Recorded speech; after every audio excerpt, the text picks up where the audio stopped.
When someone mentions the name Marvelous Marvin Hagler, you probably picture one of the greatest middleweights of all time. He's got the middleweight division, as you know, pretty well wrapped up. He's got no competition in it. Marvelous Marvin Hagler! His brutal wars made him a legend, but his final fight, the one outside the ring, was his most tragic, because in the end it wasn't a punch that took everything from him. It was injustice, betrayal, and a decision that never stopped haunting him. And when he finally found peace, one unexpected twist ripped it all away in the most controversial way imaginable. This is the story of how it all happened. The greatest middleweights of all time and one of the greatest southpaws of all time. We all remember the era of the Four Kings: Hagler, Hearns, Leonard, and Duran. Four legends, four warriors, all competing in one of the greatest eras boxing has ever seen. It was a glorious time. They didn't hide behind promoters or worry about protecting their records. They just fought. And Marvelous Marvin Hagler was every bit their equal. But unlike the others, he had to fight for everything: respect, opportunities, even recognition as a champion.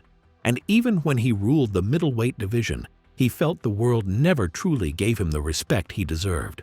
Then came his greatest betrayal. His defeat to Sugar Ray Leonard didn't just cost him his title. It sent his life into a spiral. Alcohol, drugs, violence. The man who once had everything was suddenly lost. Most people don't know this side of Hagler's story, so to understand why that loss hit him so hard, we have to go right back to the streets of Newark, where he learned to fight long before he ever stepped into a ring. Marvelous Marvin Hagler had a tough start in life. Born the eldest of 6 siblings, he grew up in a cramped tenement building in a black neighborhood of Newark's Central Ward, raised by a single mother doing everything she could to keep the family afloat. Life was already a fight. And then came the moment that changed everything. The 1960s in Newark were a powder keg, a city where racial tensions simmered under the surface, ready to explode. Black families were locked out of jobs, housing, and opportunities, while a white-run government controlled a city where white people were now the minority. The community was frustrated, angry, and then the match was lit. A black cab driver was pulled over and beaten by police. That was all it took for the city to erupt. Sound familiar? Yeah, cops killing black people isn't new. For 3 days, Newark became a war zone. And in the middle of the chaos, the young Marvin Hagler, along with his mother and siblings, were trapped in their apartment. They spent the whole time laying on the floor, not daring to stand up, because standing up could mean getting shot. And then it happened. Bullets smashed through their window and embedded themselves into the wall, right where their heads would have been. This wasn't just a close call. This was survival. Following the riots, his mother had seen enough. She packed up her family and moved them to Brockton, Massachusetts, where Hagler would spend the rest of his childhood years. But while his body left Newark, his mind never did. That burning sense of racial injustice raged inside him for the rest of his life. And one day, he would step into a boxing ring, not just to fight, but to prove he was stronger than the forces that tried to keep him down. From an early age, he knew exactly what he wanted. His mother thought he might become a social worker because of his sensitive side, or maybe even a dancer or a comedian. But little Marvin only had one dream: boxing. The first time he ever put on gloves was at the age of 10 years old, when a social worker he knew only as Mr. Joe handed him a pair. And from that moment, he was hooked. He grew up pretending to be Floyd Patterson, telling his mother, "I'm going to be rich just like him one day. I'm going to buy you a house." But dreaming was one thing, survival was another. After his family moved to Brockton, the young Hagler took the next step toward his dream. But before he ever stepped into a boxing gym, life gave him a brutal lesson. One day, when he was about 15, he got into a street fight with Dornell Wigfall, a name young Marvin would never forget. Wigfall didn't just beat him up, he humiliated him. He took his pride. Then, to make matters worse, he even took his jacket. Hagler went home that night, embarrassed, angry, and burning with injustice. And that's when he made a decision. He was determined to learn how to fight. But when he entered the gym, nobody even looked at him. For an entire week, he showed up, and not a single person spoke to him. So he left to a different gym, and that's when he found Pat and Goody Petronelli, two Italian-American brothers, former boxers themselves, who would become his trainers, his managers, and his guides for the rest of his life. Coming from the background he didn't trust white people, but somehow the Petronellis gradually earned his trust, and under their guidance, Hagler quickly made a name for himself as an amateur. He didn't just have potential, he was a problem. He racked up a dominant 55-1 amateur record, and his breakout moment came when he won the National Amateur Athletic Union 165-pound title. In doing so, he was voted fighter of the tournament ahead of two future legends, Aaron Pryor, a future two-time light heavyweight champion, and Leon Spinks, the man who would go on to defeat Muhammad Ali in one of boxing's greatest upsets. That's how good he already was. And yet, when he turned pro at 19 years old, despite his obvious talent, boxing still wouldn't give him a fair shake. More than ever, Hagler felt as though the whole world was against him. He was winning fights, dominating opponents, proving himself at every turn. And still, no big opportunities came. Early in his career, he notched up two notable wins and a draw against Olympic gold medalist Sugar Ray Seales. And then he got a shot at redemption. Remember Dornell Wigfall? The guy who humiliated him as a teenager?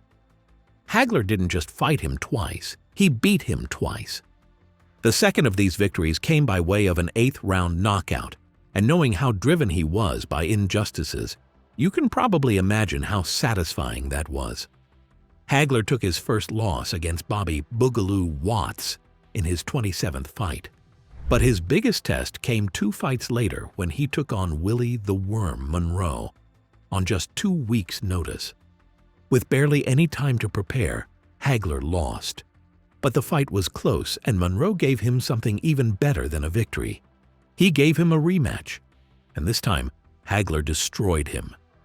That fight marked the beginning of an 11-year winning run that only ended under the most controversial circumstances in the final fight of his career.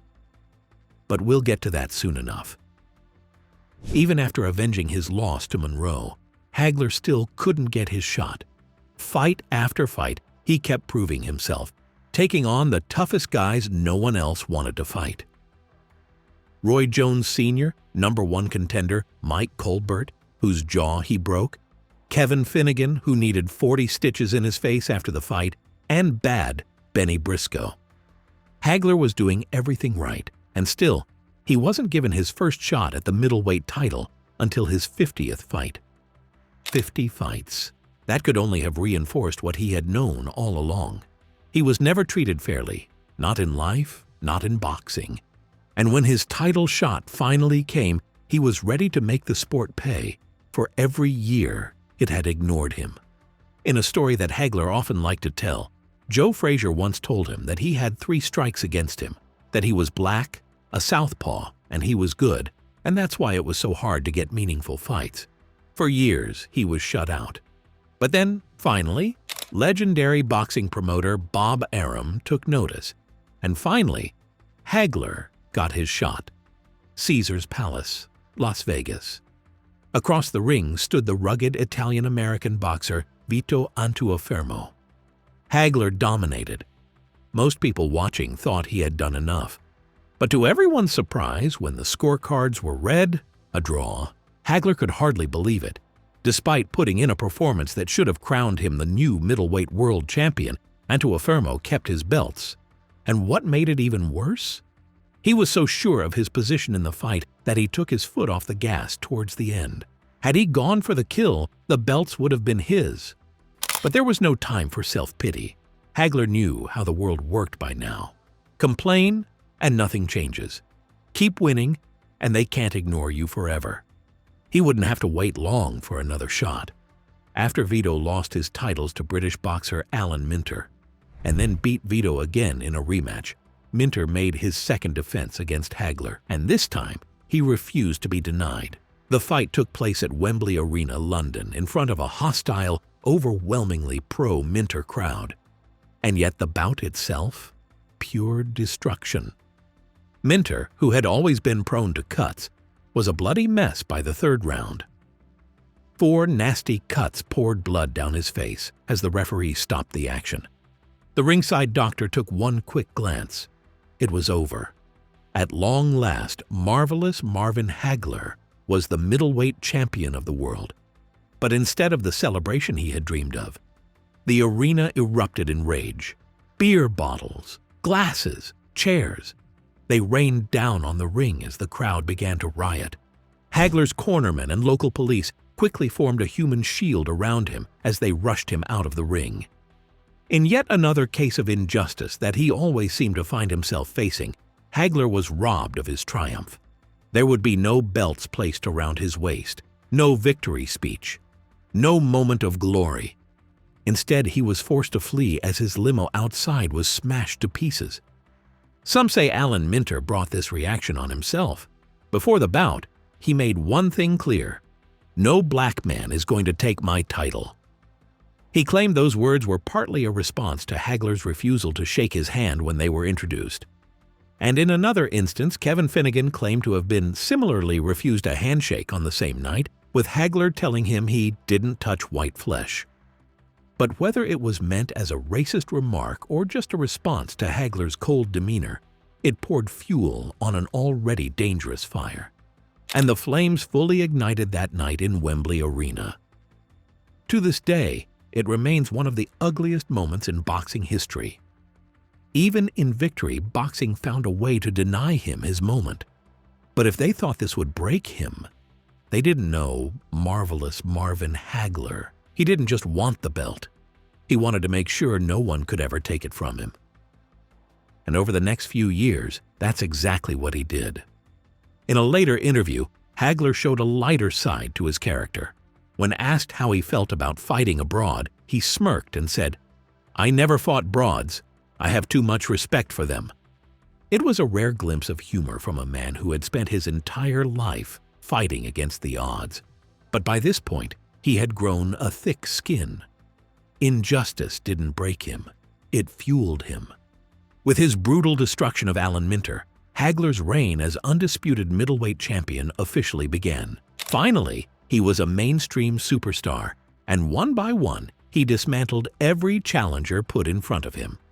Mustafa Hamsho, William Caveman Lee, and even Roberto Duran, another of the so-called Four Kings. The legendary Hands of Stone became the first challenger to take him to the full 15 rounds. Duran's durability surprised many. No one had ever taken Hagler the distance as champion. But the message was clear. You could last with him. You just couldn't beat him. His next defense came against Argentina's Juan Roldan. And in the very first round, for the first and only time in his career, he went down. But was it a clean knockdown? Not according to Hagler. He insisted Roldan had thrown him to the canvas. Either way, it didn't matter, because once he was back on his feet, he spent the next 9 rounds punishing Roldan until the ref mercifully stepped in. And then, after a second defense against Hamsho, came that fight, Hagler-Hearns, a bout initially billed as The Fight, or, as it would later be called, The War, a fight that would go down in boxing folklore as one of the most explosive, violent, and exciting bouts of all time. Many believed Tommy Hearns would be the man to take down Hagler.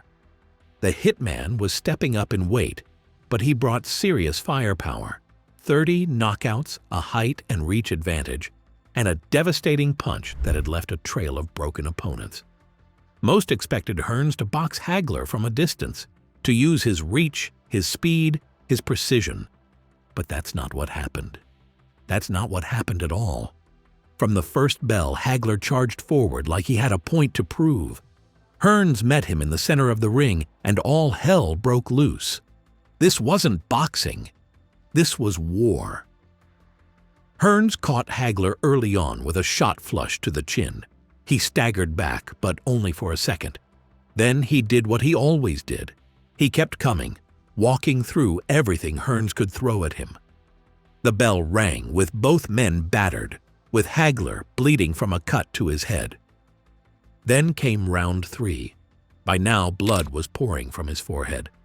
The referee called time, bringing in the ringside doctor. Was the fight about to be stopped? Was he about to lose everything because of a cut? The doctor gave the signal. He was good to go.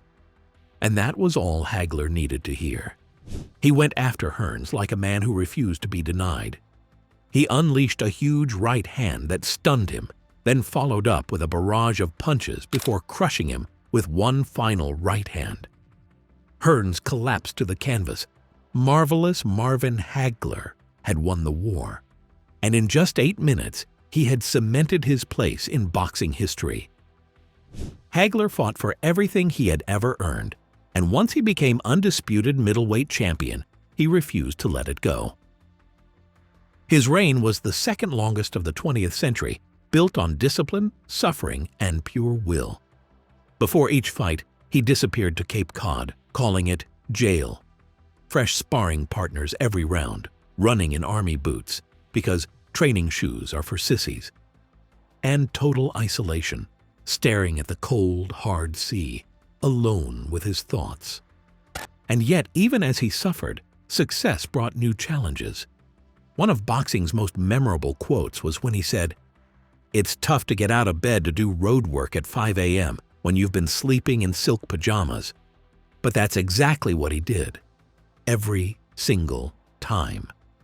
Because he wasn't just fighting opponents, he was fighting to keep what he had spent a lifetime earning. Nevertheless, perhaps starting with his fight against Roldan, whispers began to spread. Was Marvelous Marvin Hagler slowing down? It wasn't just fans and analysts asking the questions. Sugar Ray Leonard was watching too. And despite considering retirement, he was tempted into facing Leonard by the promise of a big payday. But if he thought this fight was going to be on his terms, he was dead wrong. In the negotiations for the fight, Hagler agreed to Leonard's demands that stacked the deck in his favor. A bigger ring, 10-ounce gloves, and 12 rounds instead of 15, limiting his time to break Leonard down. And yet, Hagler was still confident. After all, Leonard had been semi-retired for most of the last 6 years. He believed he was catching him at the right time. But what he didn't know? While Hagler was winding down, Leonard was secretly sharpening his blade. Instead of just sparring, Leonard held private, full-on fights behind closed doors. No cameras, no distractions, just real, grueling wars to shake off the rust. So when he stepped into the ring that night, Leonard was sharper than anyone expected, including Hagler. The fight itself was a clash of styles and mindsets, and the points decision delivered at the end of it remains one of the most contentious results in boxing history to this day. Leonard ran, Hagler chased. Leonard flurried. Hagler pressed forward. At times, Hagler could be heard barking at Leonard, shouting, "Come on, little bitch!" trying to lure him into a real fight. But Leonard wasn't biting. And as we all know, when the final bell rang, the scorecards left the boxing world divided. The punch stats will tell you that Leonard threw more and landed more, but did that tell the whole story? Not according to Hagler. He always claimed Leonard created an illusion with his boxing, trading power for speed, flicking flashy combinations that looked impressive, but never actually did damage. He also believed that because he had knocked out almost all of his opponents during his reign as champ, Leonard was given extra credit just for staying in there until the final bell. And when the final decision was announced, Leonard had taken his belts, or as Hagler saw it, they had been stolen from him. In a life full of injustice, this was the one that would haunt him most, the one that drove his life into a downward spiral. And from that moment on, he was never the same. Losing his belts was bad enough. Losing them like that ate him alive. But what made it even worse? Who had taken them?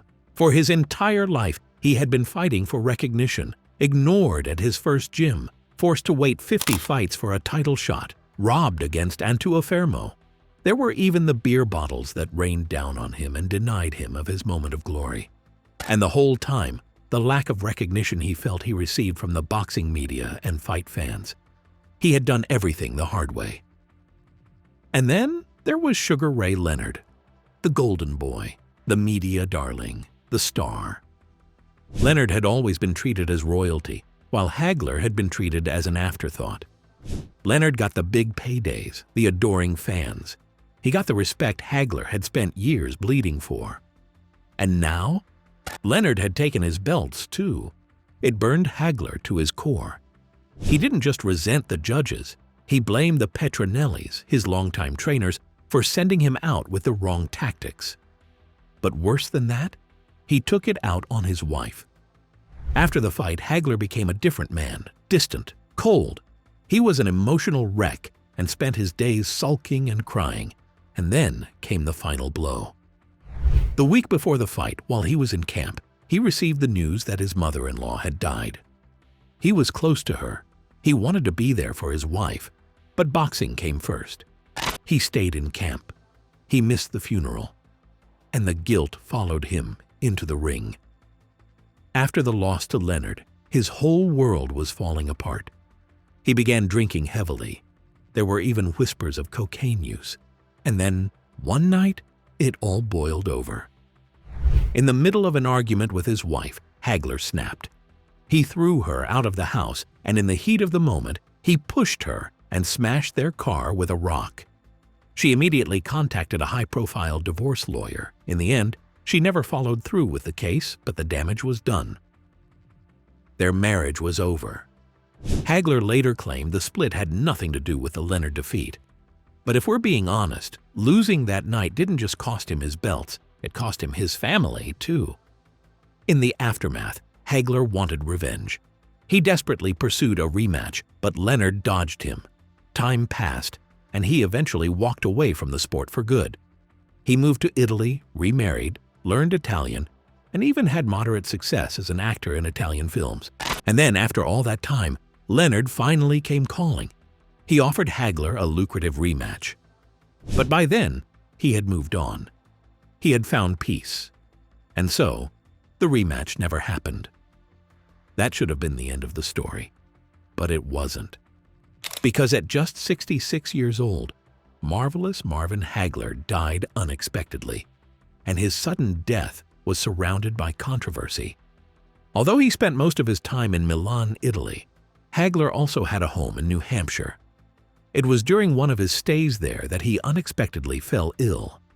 And before anyone could even process what had happened, the news broke. Marvin Hagler was gone. Then, out of nowhere, Tommy Hearns, his old adversary, made an Instagram post. And all hell broke loose. Remember, this was when the pandemic was winding down, and conspiracy theories about the vaccine were running wild. In a now infamous Instagram post, Hearns claimed Hagler had died from complications caused by the vaccine. The online boxing community and all the conspiracy theorists went into meltdown. And here's the thing, Hearns had no evidence. None. Now look, this is one of those never meet your heroes moments, and we're sorry to say it. But the great Tommy Hearns really embarrassed himself with that post. Let's not get into a ridiculous discussion about whether the COVID vaccine was a giant conspiracy by some kind of world government or whatever else you want to claim. But when Hearns wrote that Hagler was in ICU fighting the after effects of the vaccine, he outed himself as a bit of a tinfoil hat wearer. The backlash was so bad that Hagler's wife and son had to make public statements confirming that he had not died from any vaccine-related issues. In fact, it's not even clear if Hagler had been vaccinated at all.